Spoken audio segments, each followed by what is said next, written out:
کہ ایک آپ کو جو گناہ ہے جرم ہے اس کے لیے عفو درگزر اللہ پاک اس کو بخش دے گا، عفو کر دے گا، درگزر کر دے گا آپ کے گناہوں کے ساتھ. اور دوسری آپ پر یہ نعمت ہوگی کہ جو نعمتیں ہیں اللہ پاک کی نعمتیں ان میں مزید اضافہ کرے گا. وَسَنَزِيدُ الْمُحْسِنِينَ، اس میں مزید اضافہ کرے گا. لیکن اب ان لوگوں نے، ان ظالموں نے تحریف کی، تبدیلی کی اللہ کے کلمے میں. جو کلمہ اس کو کہا گیا تھا اس میں تبدیلی کی، اس میں ایک حرف کی تبدیلی کی، خِنْتَوَةٌ کی بجائے خِنْتَوَةٌ کہا، اور بطور تمسخر تو اس کے مسخرہ کے طور پر اس کا، اور وہ خِنْتَوَةٌ کی جگہ خِنْتَوَةٌ کہتے گئے، جس کی وجہ سے اس کا پورا معنی تبدیل ہوا. پہلے خِنْتَوَةٌ کا معنی تھا کہ معافی دے ہمیں، یا اللہ ہمیں بخش دے، یعنی وہ کلمہ استغفار تھا. لیکن انہوں نے اسے خِنْتَوَةٌ بنا دیا، جس کے معنی تھی کہ ہمیں غلہ چاہیے، غلہ یا دانہ چاہیے، تو بطور تمسخر. تو یہ تھا ان لوگوں کا جو ہے نا اس کی بیک گراؤنڈ یا اس کی واقعے کی جو ہے نا، اس طرح انہوں نے اللہ کے حکم کی خلاف ورزی کی تھی، اور پھر اس پہ اللہ پاک نے عذاب نازل کیا. تو یہ تھا بطور عبرت واقعہ ذکر ہے. یہ قرآن ہمیں آج کے مسلمان کے لیے، آج کے انسان کے لیے، پرٹیکولرلی آج کے مسلمان کے لیے یہ ایک پیغام دے رہا ہے. قرآن قرآن ہم سے مخاطب ہے. ہم قرآن کے ماننے والے ہیں، مسلمان ہیں. ہم یہ دعویٰ کرتے ہیں کہ مسلمان ہیں، ہمارا ایمان ہے کہ قرآن اللہ کی کتاب ہے، اور رسول پاک صلی اللہ علیہ وسلم خاتم النبیین ہیں، اور صحابہ کرام رضی اللہ تعالیٰ عنہم اجمعین وہ معیار حق ہیں. تو اب یہ ہمیں دعویٰ مخاطب قرآن ہم سے کہ دیکھیں کہ ان لوگوں نے جب قولاً جو کلمے کی بات کہی، کس طرح کلمہ ادا کرنا ہے، اس کی جب تبدیل، اس کو تحریف کی، اس کو تبدیل کیا، تو اللہ نے اس کو طاعون کے مرض میں، آسمانی مرض میں، آسمانی عذاب میں مبتلا کیا، اور اس کو ہلاک کیا، سزا دی. اور فعلاً اس کو کہا گیا تھا کہ آپ لوگ سجدہ کریں وہاں پر، یا عاجزی کے ساتھ داخل ہو جائیں، لیکن وہ اکڑاتے ہوئے چلے. تو انہوں نے فعلاً بھی اللہ کے حکم کے خلاف کیا، تو اس پہ عذاب آ گیا. تو یہ ہمیں سبق دے رہا ہے کہ اگر آپ اللہ کے حکم کی، جس طرح اللہ اور اللہ کے رسول صلی اللہ علیہ وسلم نے آپ کو بتایا ہے، یعنی قرآن و سنت، جس طرح آپ کو کہا جا رہا ہے کہ آپ نے زندگی کیسے گزارنی ہے، آپ نے ہاؤ ٹو بیہیو، آپ نے کہاں پہ کیسے آپ نے روزگار کے لیے جانا ہے، جاب کے لیے جانی ہے، اس یونیورسٹی میں جانا ہے، تو وہاں پر آپ نے کس طرح بیہیو کرنا ہے، تجارت کرنی ہے تو کیسے کرنی ہے، یعنی مسجد میں جانا ہے تو مسجد کی کیا آداب ہے، اس طرح گھر میں جانا ہے تو گھر میں کیا آداب ہے. یہ نہیں ہے کہ آپ صرف اسلام کو صرف یہاں تک محدود کریں کہ بس 5 وقت کی نماز میں مسجد میں چلا جاؤں گا، وہ نماز پڑھ لوں گا، سجدہ کر لوں گا، اور باقی پھر مسجد سے باہر نکل کر یا نماز سے فارغ ہو کر پھر آپ کی مرضی ہے، پھر آپ جو کریں آپ آزاد ہیں. نہیں، ایسا نہیں ہے. مسلمان کی جو زندگی ہے وہ کیا ہے؟ حدیث شریف ہے نا، الدنیا سجن المؤمن و جنت الکافر. دنیا مومن کے لیے قید خانہ ہے اور کافر کے لیے جنت ہے. مومن کے لیے قید خانہ اس طرح ہے کہ وہ ہر 24 گھنٹے اس کی زندگی ایک قسم کی قیدی کی زندگی ہوگی. اس طرح قیدی آزاد نہیں ہوتا، وہ اپنے نفس کا غلام نہیں ہوتا. وہ جو نفس میں آ جائے، جیسا جی میں آ جائے اسی طرح کر بیٹھے، اس طرح وہ قیدی نہیں کر سکتا. اس کے لیے پرٹیکولر ٹائم ٹیبل ہوتا ہے کہ اس ٹائم پہ آپ نے اٹھنا ہے، اس ٹائم پہ آپ نے سونا ہے، اس ٹائم پہ آپ نے یہاں پر حاضری لگانی ہے، اس ٹائم پہ آپ نے یہ کرنا ہے، وہ کرنا ہے، ایسا لباس پہننا ہے، ایسا کرنا ہے. یہ سارا اس کے لیے قیدی کے لیے کیا ہوتے ہیں؟ گائیڈ لائنز ہوتے ہیں. تو اسی طرح ایک مسلمان کے لیے 24 گھنٹے کی زندگی، اس کے لیے گائیڈ لائن دی گئی ہے، وہ قرآن و سنت کی شکل میں. رسول پاک صلی اللہ علیہ وسلم قرآن پاک میں اللہ فرما رہا ہے، لَقَدْ كَانَ لَكُمْ فِي رَسُولِ اللَّهِ أُسْوَةٌ حَسَنَةٌ. بے شک یقیناً تمہارے لیے رسول پاک صلی اللہ علیہ وسلم کی زندگی بہترین نمونہ ہے. یعنی آپ نے جو کرنا ہے وہ قرآن کے مطابق کرنا ہے، کہ جو عمل نبی پاک صلی اللہ علیہ وسلم نے جس طرح کیا ہے، یعنی سنت کی پیروی کرنی ہے. اسی میں کامیابی ہے. ابھی اگر ہم دیکھیں یہ ہمارا حال کیا ہے، ہم اگر اپنے گریبان میں جھانک کر دیکھیں، اپنے آپ سے، اپنے دل سے مخاطب ہو کر دل سے پوچھ لیں، اپنا محاسبہ کر لیں کہ کیا ہماری جو 24 گھنٹے زندگی ہے وہ اللہ اور اللہ کے رسول صلی اللہ علیہ وسلم کے بتائے ہوئے طریقوں کے مطابق میری زندگی اس کے مطابق ہے یا اس کے خلاف ہے. اگر اس کے مطابق ہے تو پھر تو اللہ کا وعدہ ہے کہ اللہ کی جو ہے نا مومنین کی مدد کرے گا. سورہ روم میں اللہ تعالیٰ فرماتا ہے کہ ہم پر یہ لازم ہے کہ ہم مومنین کی مدد کریں گے. سورہ روم میں اللہ پاک فرماتا ہے کہ ہم پر یہ لازم ہے کہ ہم مومنین کی مدد کریں گے. اس کی مومنین کی جو مدد کرنا، اس کو امداد کرنا ہم پر لازم ہے. سورہ روم میں اللہ پاک فرما رہا ہے کہ تو اس طرح اگر کوئی پھر اس کے خلاف کرے گا تو پھر اس کی طرف اللہ کے عذاب ہے، جس طرح ابھی اس آیت میں بطور عبرت ہمارے لیے ہے. ابھی اگر ہمارے اعمال کو دیکھیں، ہماری قولن کو دیکھیں، ہمارے قول، اللہ پاک فرما رہا ہے کہ آپ سچ بولیں، جھوٹ نہ بولیں. تو ہم دیکھیں ہم سچ زیادہ بولتے ہیں یا جھوٹ زیادہ بولتے ہیں. ہمارا لباس کیسا ہونا چاہیے، ہمارا چہرہ کیسا ہونا چاہیے. چہرہ رسول پاک صلی اللہ علیہ وسلم تمام انبیاء کرام کے، حضرت آدم علیہ السلام سے لے کر حضرت محمد آخر خاتم النبیین حضرت محمد مصطفیٰ صلی اللہ علیہ وسلم تک تمام پیغمبروں کی داڑھی مبارک تھی. قرآن آیت ہے کہ تمہارے لیے بہترین نمونہ، نبی صلی اللہ علیہ وسلم تمہارے لیے بہترین نمونہ ہے. میں کیسے اپنے آپ کو سنواروں، تو بہترین کس کو فالو کروں؟ قرآن کہہ رہا ہے کہ اللہ کے نبی کو فالو کرو. تو اللہ کے نبی کی داڑھی مبارک تھی. تو ابھی ہم کیا بطور ہم مسلمان کہتے ہوئے ہم کیا کرتے ہیں کہ نہیں، ہم کفار کے ساتھ مشابہت کرتے ہیں، داڑھی کی شیو کرتے ہیں. تو یہ کیا اس کا نہیں ہے، تمسخر نہیں ہے اس قرآن کے ساتھ، تمسخر نہیں ہے. کیا ہم نبی صلی اللہ علیہ وسلم کو ماننے والے ہیں؟ یعنی نبی صلی اللہ علیہ وسلم کی سنت کے خلاف کرتے جا رہے ہیں. اس طرح لباس ہے، اس طرح اعمال ہے.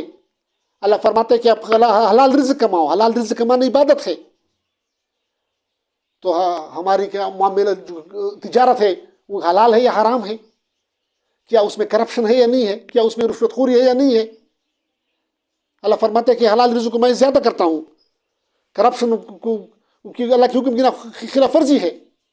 چوری، ڈکیتی، کرپشن، کسی کا حق غصب کرنا. اس طرح اللہ فرماتا ہے انصاف کرو. آپ کرسی پہ بیٹھے ہیں، آپ جج ہیں، آپ بادشاہ ہیں، آپ صدر ہیں، آپ چیف جسٹس ہیں، آپ کسی بھی ادارے کے سربراہ ہیں، آپ وائس چانسلر ہیں. تو اللہ آپ سے فرما رہا ہے عدلو، عدل کرو. اس طرح سورہ نساء میں اللہ فرما رہا ہے کہ حاکم کی ذمہ داری ہے کہ حقدار کو اس کا حق اس کے گھر پر کی دہلیز پہ پہنچائے گا. یہ نہیں کہ حقدار در بدر اس کی دہلیز در بدر کی ٹھوکریں کھائے گا اپنے حق مانگنے کے لیے، وہ روڈوں پہ، سڑکوں پہ، دروازوں پہ، دفتروں کے چکر لگائے گا. نہیں نہیں نہیں، یہ مسلمان حاکم کی ذمہ داری ہے کہ اس کی حقدار کو اس کا حق اس کے گھر کی دہلیز پہ پہنچائے گا. تو کیا ہم اس کو فالو کر رہے ہیں؟ کیا ہمارے جو اداروں کے سربراہ ہیں وہ ایسا کرتے ہیں؟ حقدار کو حق میرٹ کی بنیاد پہ دیتے ہیں، یا وہ رشوت، کرپشن یا اقربا پروری سے لیتے ہیں، کام لیتے ہیں؟ اس طرح اور بھی بہت سے جو ہے نا، آپ اپنی زندگی کا محاسبہ کر لیں. اللہ فرما رہا ہے کہ میرے ساتھ کسی کو شریک نہ کرو.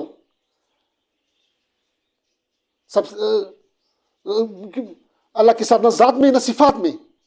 لم یلد ولم یولد ولم یکن لہ کفوا احد.